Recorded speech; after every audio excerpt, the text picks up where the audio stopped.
Gali. The world is shifting fast.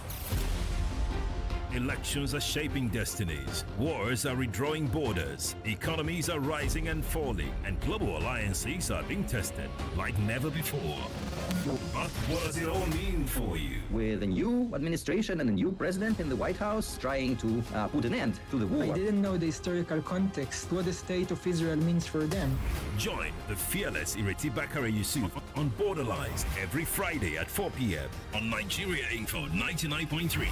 As she dissects the biggest global events and their impact on world peace. Those who are not familiar with Israel or the war itself would not know much about the group. Breaking the silence. No spin, no propaganda, just deep insights and fearless conversations on the geopolitics shaping our world. People who will call and start telling you about the Bible prophecy about America and everything. See, America is not in the Bible. There's some people who, yes, they share the ideology of, yes, we and these people, we are equal, but they can't speak up. Borderlines on Nigeria Info every Friday at 4 p.m. The world is changing. Don't just watch, understand it. Nigeria Info. Let's talk.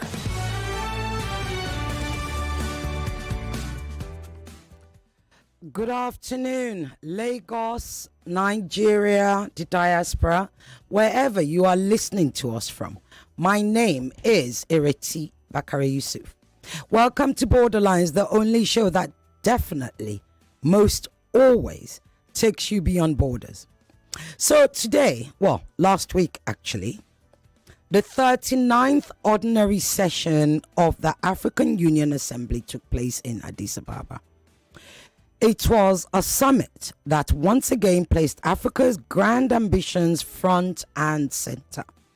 Deeper economic integrations accelerated implementation of the African Continental Free Trade Area, commonly called AfTA. Renewed momentum for free movement across borders and long-term aspirations such as single African currency. All of these were discussed. However, there's a lot to unpack. Indeed, there's a lot to discuss because, of course, this is Borderlines and we're staying in Africa. So my wonderful guest today is new on the show. Okay, let me tell you who he is first before I tell you his name.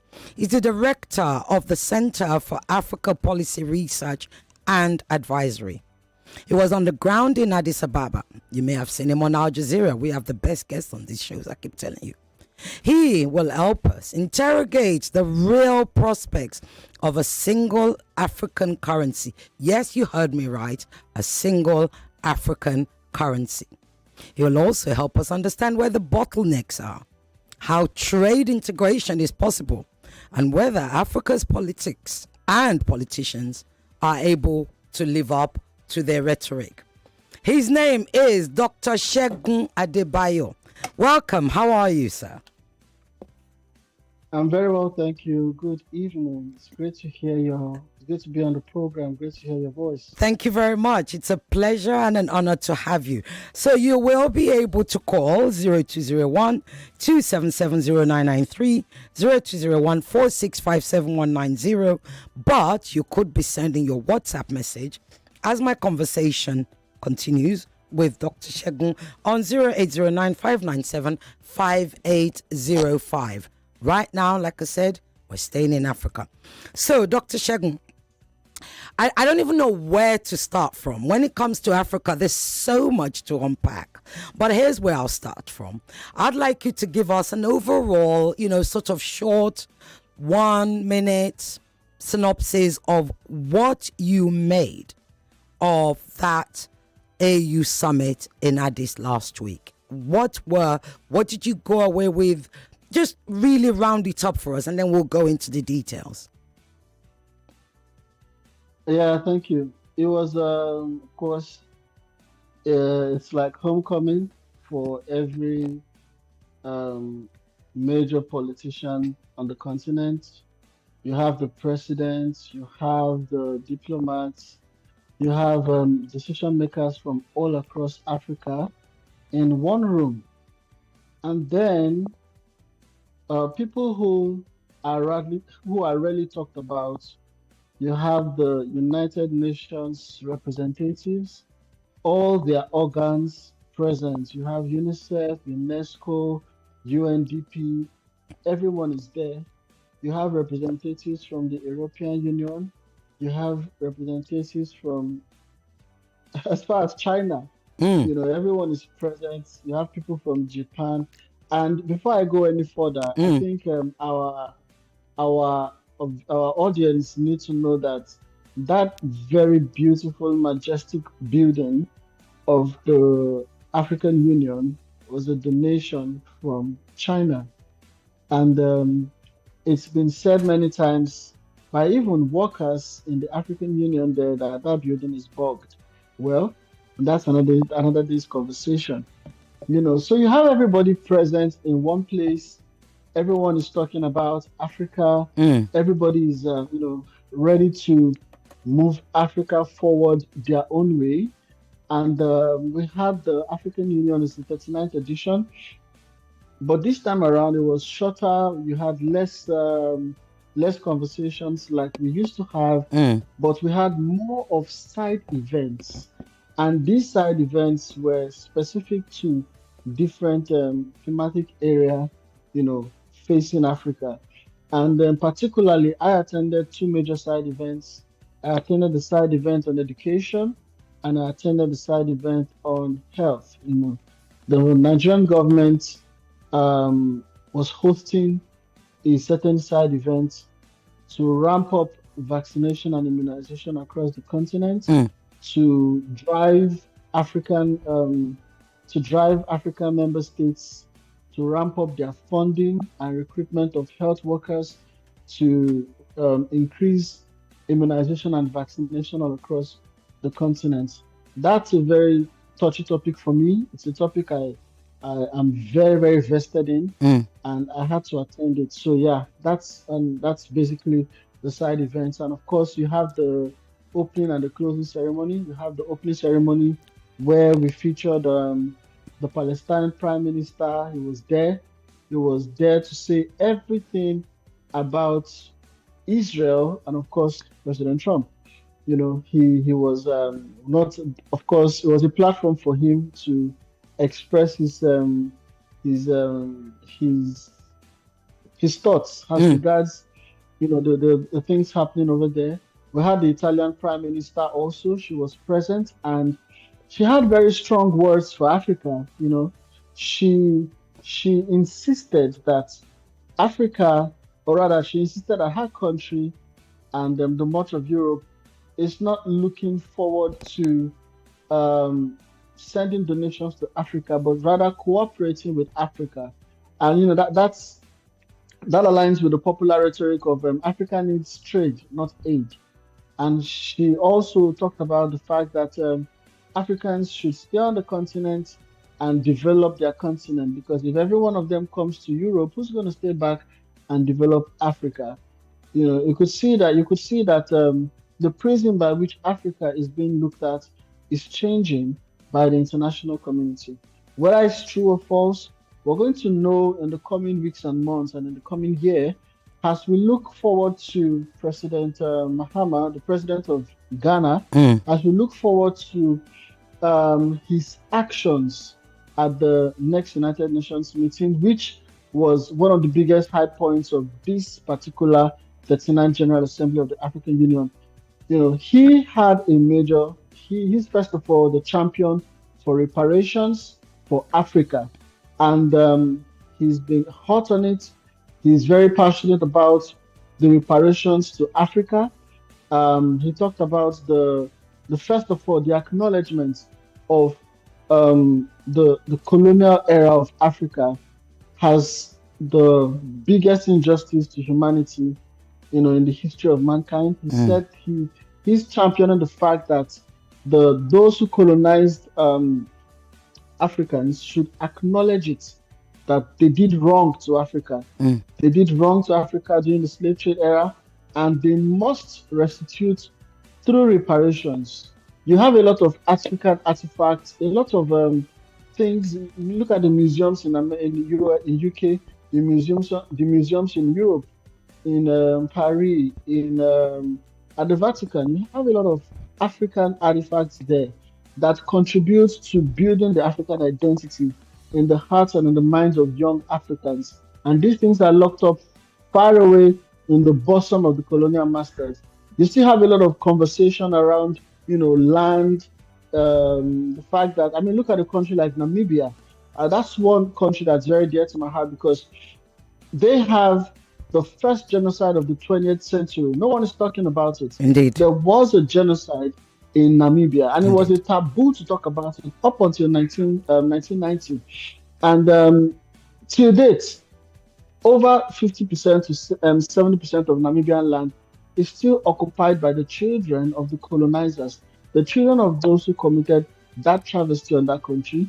Who's talking about it? So you're looking at the president of Ghana talking tough on reparations, on justice for Africans, and he's going to speak about it at the next UN assembly. And in the closing moments of the African Union, you could hear him. He hosted a press conference. I was there. I heard him personally talk about, what he wants, what he plans to do, and how other African member states should ramp up support for his move towards ensuring that this justice to Africans is actually actualized. Yeah. Thank So in a you. nutshell, you have that, and on the sidelines, you had a lot of interviews, left, right, back, center, media houses from all across the world. And I would say very notably that we had very few media houses. In fact, I think less than 3 media houses from Nigeria present on ground at the African Union. And that's one thing that I think that the African Union must take very seriously, because you cannot be discussing about, the lives. You can't be enacting policies, following up on your policies on the lives of everyone in Africa, and then you have very few representation of media houses present at the African Union. It's something that we must pay very close attention to in the subsequent events Thank that will you. be held at Addis Ababa. Thank you. But let me just ask very quickly, 30 seconds. The lack of, sort of mass attention of African media houses, certainly Nigeria, is that a fault of the union or fault of the media houses themselves? I would say that first it's a fault of the union, and of course I'll trickle it down to the media houses. But let me start by why I think it's a fault of the union. First of all, what's the level of preparation that is put into ensuring that the media houses are present? If it happened at the 35th African Union, did it happen at the 36th? Did it happen at the 37th? I attended the 38th, which was last year. And believe you me, it was this exact same story. Right. It was the same story. So when it happened on the 38th edition of the General Assembly, you have very few media houses present from Africa's biggest economy. What happened? Did the office responsible for that, was there a take-home assignment to ensure that it doesn't repeat in the next year? And of course, it happened again this year. Very notable absence of major media houses in Nigeria. So that's where the fault is. What did the African Union do to ensure that the media houses were present? Then secondly, the media houses themselves, were they even aware that, it is that important? We have a lot of national issues to deal with in Nigeria, fine. We have a lot of things going on here. We're already approaching our election season, but policies are the biggest conversations anywhere in the world. I mean, policies control the economy, controls everything. I mean, it's inexcusable that we didn't have the representation of media houses like it should. And also, our Ministry of Foreign Affairs, our Ministry of Communications, they should be held accountable. Did you think it was important enough to ensure that we did all we could to ensure that our media houses were present? Thank you very, very much. Right, let's get into the meat of things. Would you believe time? We've already lost at least quarter of our time. So after ACFTA is often the one that's talked about over and over again. It's supposed to be the holy grail that's going to take Africa forward, that's going to bring us all together, and we're all, as a country, as a continent, we're going to make masses of money. But not a lot is happening on AFTA. Indeed, I'd like you to explore two things. There's the fact that I said not a lot is happening on AFTA. If that's right or wrong, please correct me. Number one. Number two is, what is the point of an AFTA where you still have a visa travel, or you don't have visa free, and you don't have interconnecting rail, right? I'm going to have to start giving you 1-2 minutes now, because time is good and I've got a whole lot of questions for you, Doctor. All right, thank you. So the AFCFTA is supposed to be the glue that integrates the African economy together. But I think you've already answered your question, because how do you integrate an economy when to call your very next neighbor is more expensive than calling the UK? So our communications are already, it's difficult to communicate amongst ourselves in Africa. It's expensive. It's expensive to travel. You can't get a direct flight to many African countries. You need connecting flights to other African countries. That was quick. Oh, you're still talking. I can't hear you. Issues, go ahead. Logistics issues. Mm-hmm. These are the issues that are the AFCFTA, and of course policies. There's very little. There are very little bilateral between countries in Africa. I keep losing your voice. Yeah. Hello, doctor. Can you hear me? Yes, I can now. Yeah, the voice keps going. Right, perhaps you're getting a call. Yes, I thought so. Yes, go ahead. Better now? Yes. You were saying. All right. So I'm saying that the interconnectivity of both communication and logistics is the biggest problem that's facing the AFCFTA. Look at, for instance, and also communication. And I would also put the media into this conversation.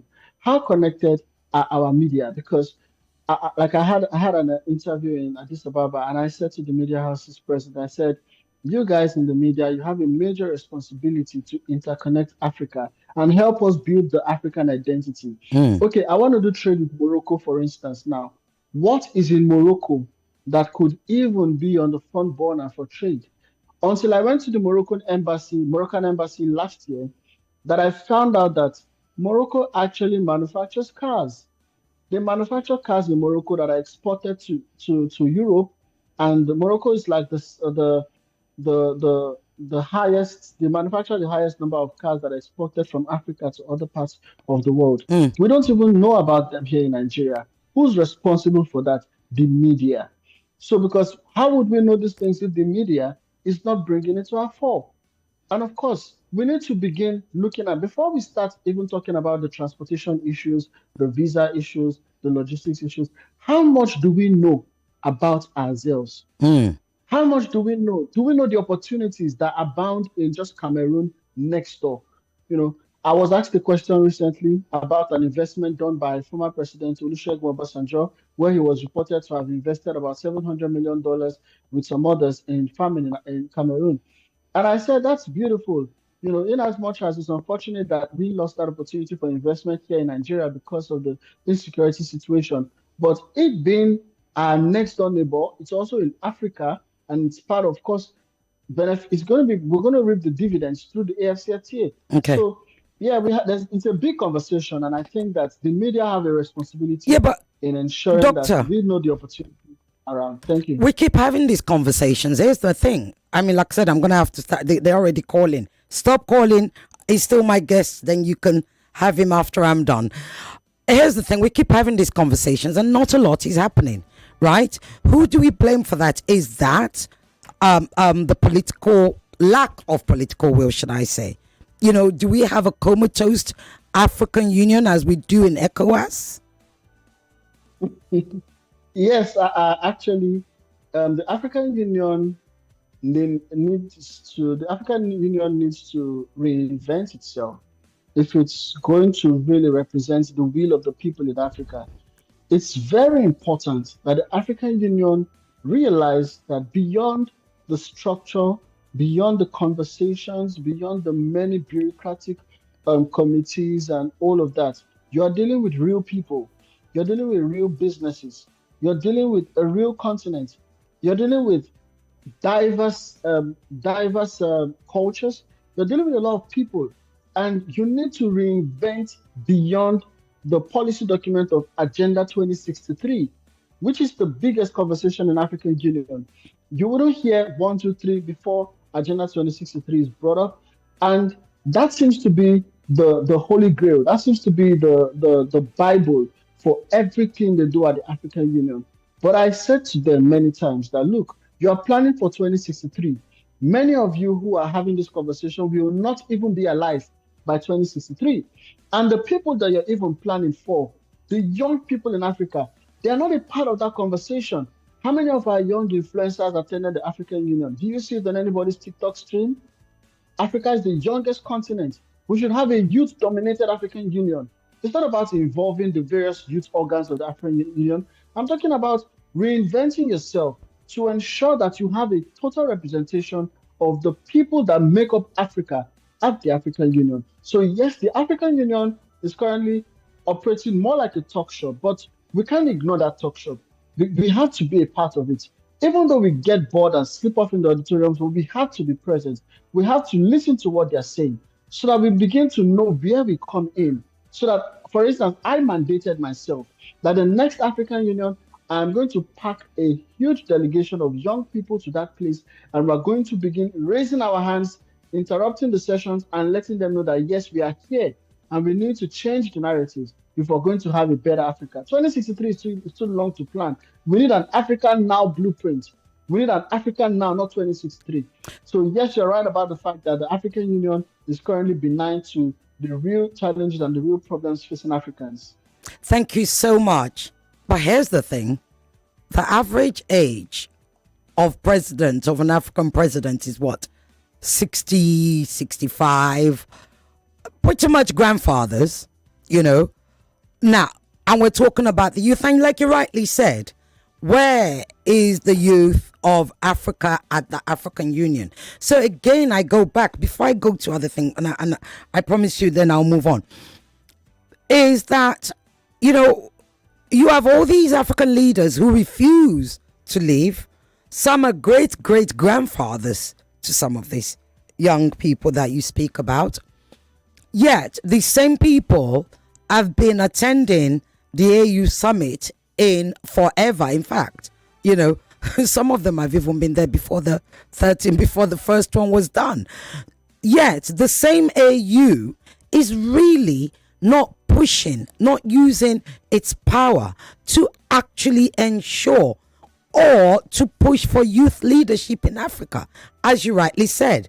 Because how can they be doing that if there's no young people present, if the place isn't full of young people in Addis? And indeed, if there are no young people addressing a room of, you know, geriatrics, sorry to say. Yeah. So the question is, go ahead, I'm listening. Yeah, the question is, how did I get there?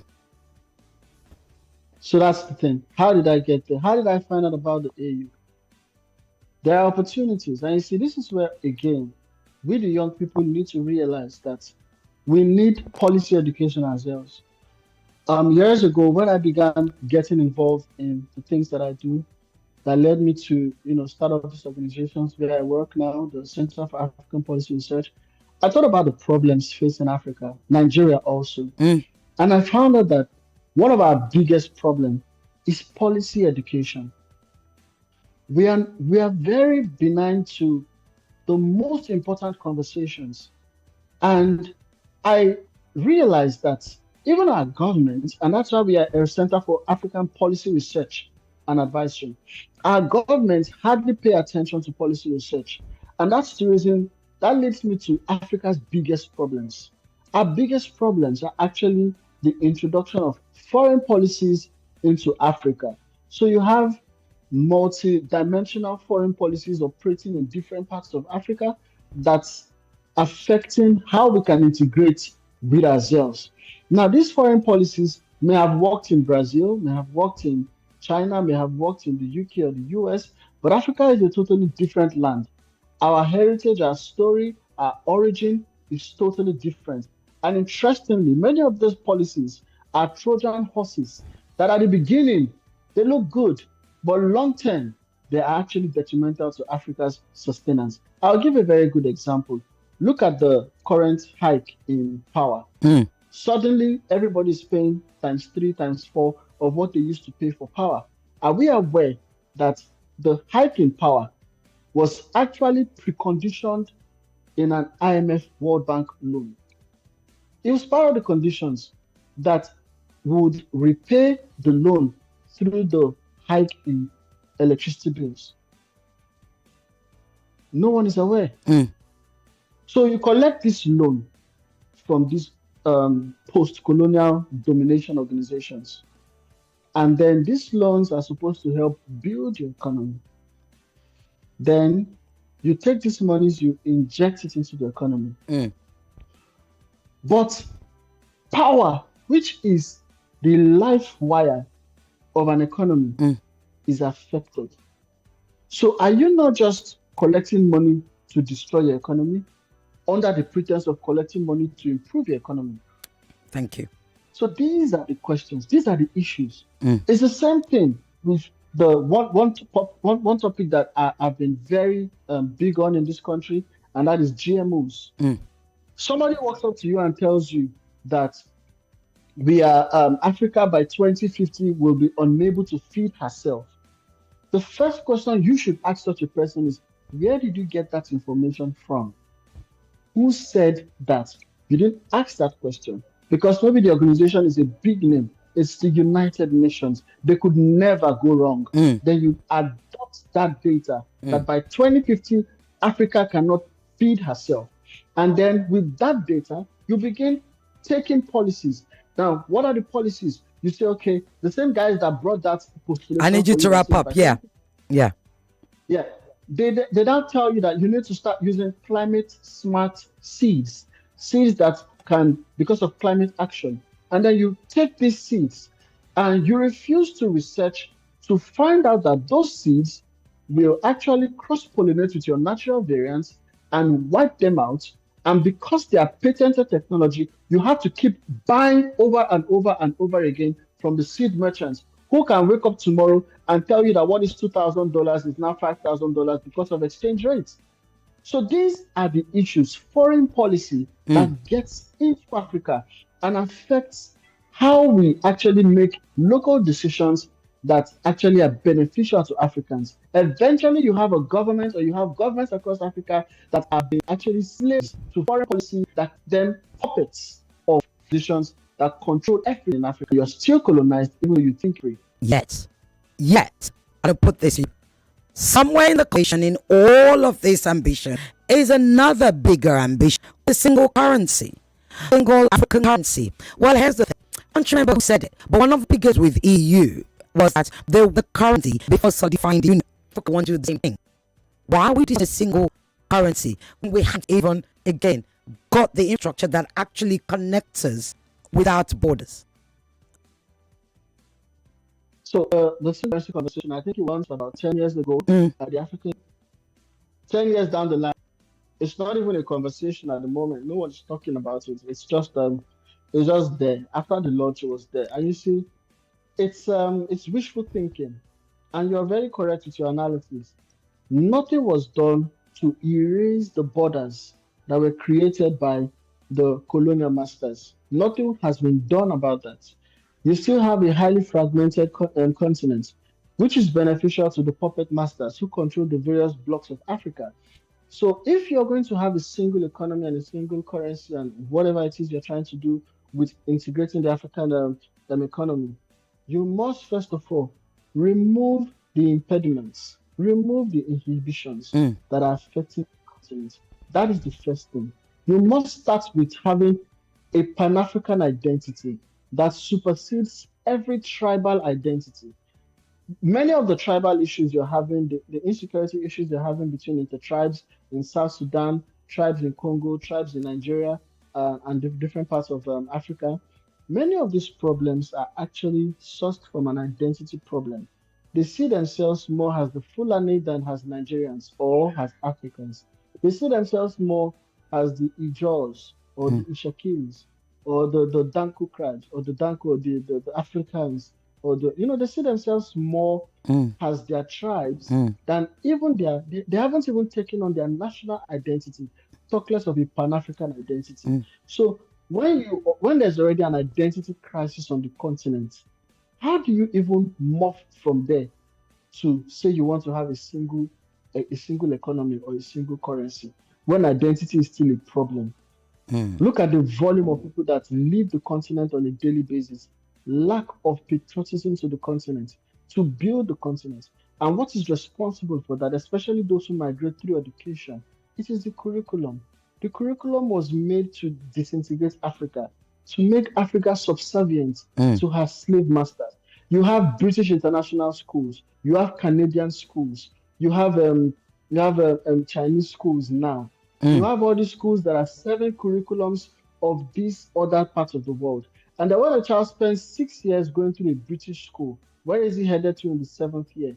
Britain. A child spends 6 years in an American with an American curriculum. Then the next thing he tells his father, I need to write TOEFL and GMAT. Nobody's thinking of JAM. So who are we left with JAM? Those whose parents cannot afford to send them abroad to school. Then they go to Unilag or they go to Nigerian universities, spend 5-6 years, save up their monies, and then at the next opportunity, they're out of the country. These are symptoms of a loss of African identity. Indeed. Because if you have the African identity, if you have it, even when there is a problem, you will think of a solution. Thank you. You mentioned that the President Giorgia Meloni of Italy was actually at the Union, and it's interesting what you said. She said, because I heard her speech, or at least part of it, and it's the same part that I heard that you mentioned. She talked about how they want to partner with Africa. That she spoke about how people shouldn't be Africans should stop immigrating to the West. They have to stay behind at home. I find that quite interesting because here's a woman, here's a leader who is known to be right-wing. And indeed, what I'd like to know is the African leaders in that room, did they understand that she was actually saying to them pretty much what President Trump says, pretty much what Nigel Farage says, but they sent her to do it, if you like, in a nice and perhaps more feminine manner?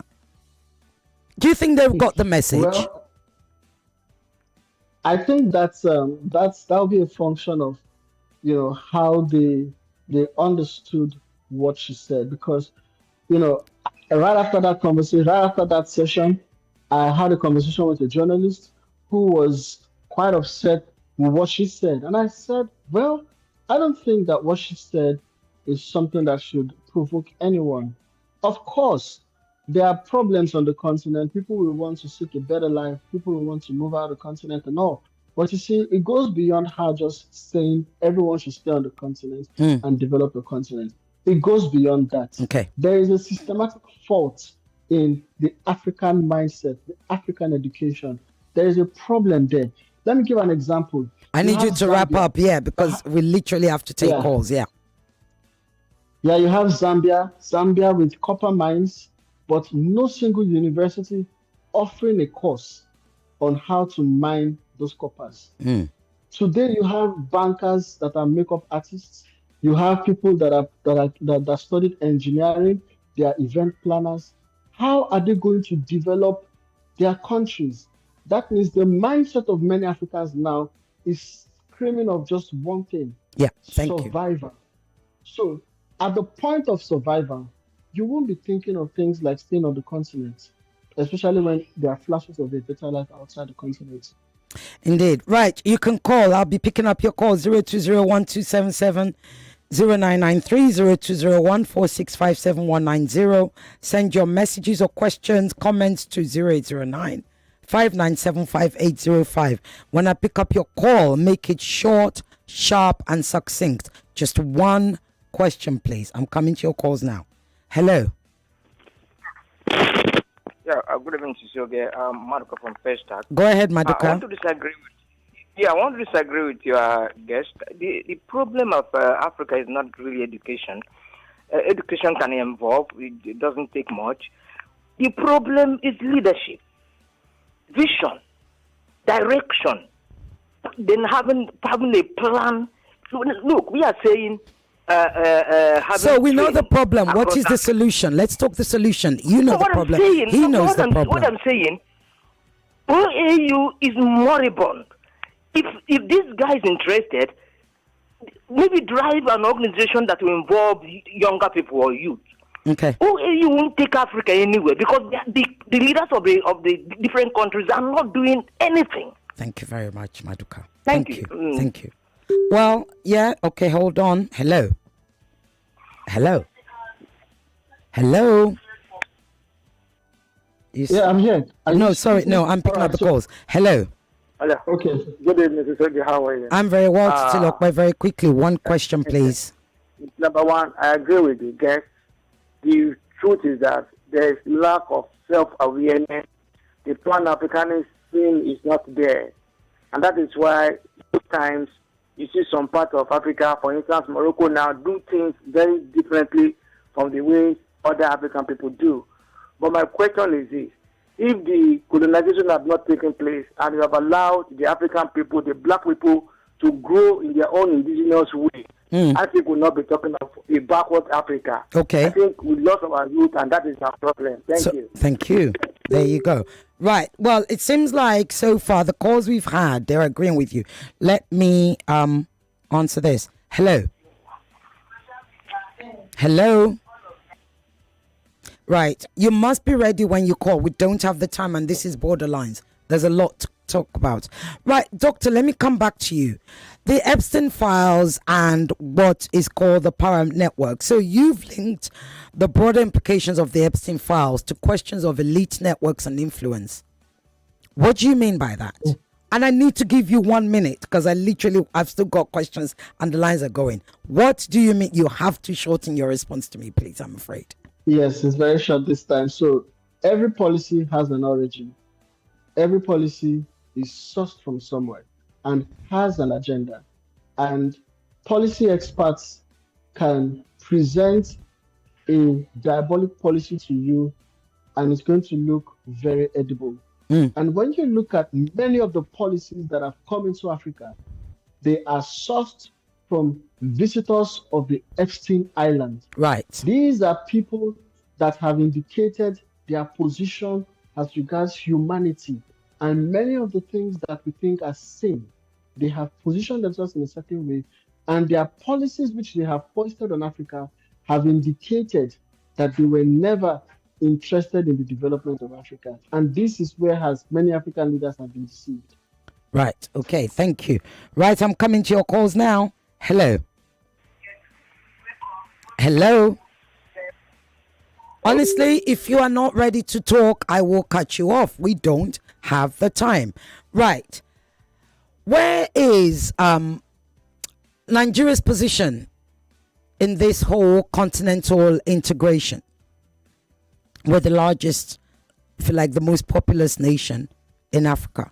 But many people say Nigeria is lagging behind. And indeed, it is widely agreed that when Nigeria sneezes, the whole of Africa is getting a cold. That if Nigeria isn't walking tall, that the whole of Africa becomes midgets. Where are we in all of this? Again, I'm giving you a minute, Doc. Sorry. I think that Nigeria needs to take her place as the giant of Africa. Many African countries are looking towards Nigeria for direction. But Nigeria currently does not have a stable policy direction. The Nigeria we have today is pivoting towards policies that need to actually be truncated and destroyed. We are actually cutting the wrong policy sources for our policies. And that's why the intentions of the government, you might have good intentions, but your actions eventually and your delivery eventually takes the nation in the other direction. And that's what we're experiencing in Nigeria. So other African countries are currently moving on without Nigeria. It's very evident. And if we continue this way, we would find out that we are actually behind in the matrix of things in Africa. You talked about China. The AU building in Addis was a gift from China. Indeed, I've had a message here from, there's no name, Toyoye 7268, who said, funny that the almost completed massive ECOWAS HQ in Abuja was also a donation from China. Here's my thing. We're now in a multipolar world, right? We have a Donald Trump. We're in Donald Trump's world. We're in, in a world that none of us are familiar with, and indeed, it's very discombobulating to us. China on one side, America on the other side, both fighting for domination. You have Russia in between all of that. Everybody wants Africa's attention. Everybody still wants a slice of Africa. It's almost like we're back in the Berlin days era again. Where do we go from here? I mean, who is best for us? And should we just be saying to all of them, look, go away. We need to sort ourselves out and look inwards. Should we just, and this is radical, should we just close off our borders and focus on ourselves the way the Chinese did in order for us to grow out? I'm going to give you a minute. I know it's not nice of me, but I have to. There's a lot to talk about. Deception is the key to diplomacy, especially when you're dealing with countries that are very particular about global dominance and global governance. And we've been in bed with China for quite a while now. And in fact, we've been in bed with all these countries, with all these world powers in different ways. In the area of grants and many foreign policy, we've been in bed with America, especially when you look at the Biden-Obama policies in health and food and many others. And in many grants, we were in bed with the past administration of the United States.